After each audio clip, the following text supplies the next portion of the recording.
Thom Reed was one of those eyewitnesses in the Berkshires. He was only 6 at that time in 1969, but his life hasn't been the same since. All right, Thom, what happened during your encounter?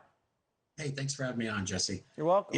Yeah, it was Labor Day, it was a holiday, and we were driving through the Sheffield covered bridge. It was like a shortcut home. And as we came out the other side, our entire family saw what looked like a sphere.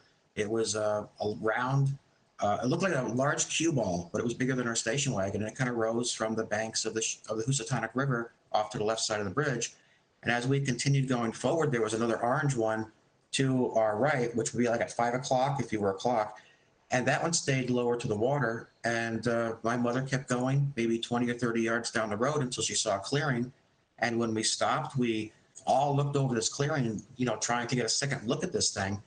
And that's when we saw what looked like a large disc-shaped object that was about 100 yards in size. It reminded me a lot of a turtle shell. As a child, I referenced things as things I can remember. And yeah, it wasn't shiny. It did not look like what you would expect to see. It had a large center to it. It just hovered about 3 stories high.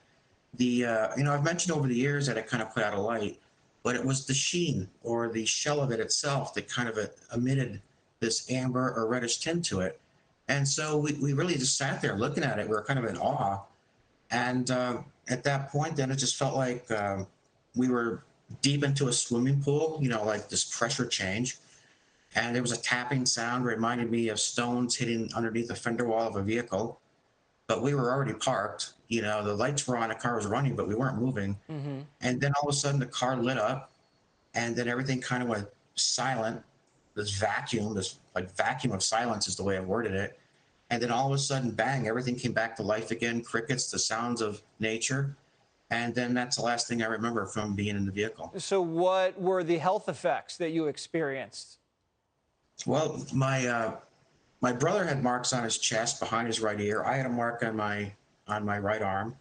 My brother and I went pretty much bald by like 22 years old. Not sure what happened there, but we're the only ones in our family to have lost our hair like that. I've had nerve damage. I have very bad eyesight. I've had 5 operations on my eyes.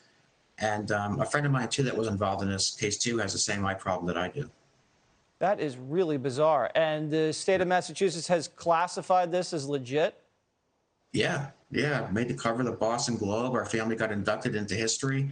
There's a park in our honor in Sheffield, Massachusetts, and it's kind of a unique thing to be part of. But, seeing what we did was extraordinary. I mean, I felt privileged to be part of that.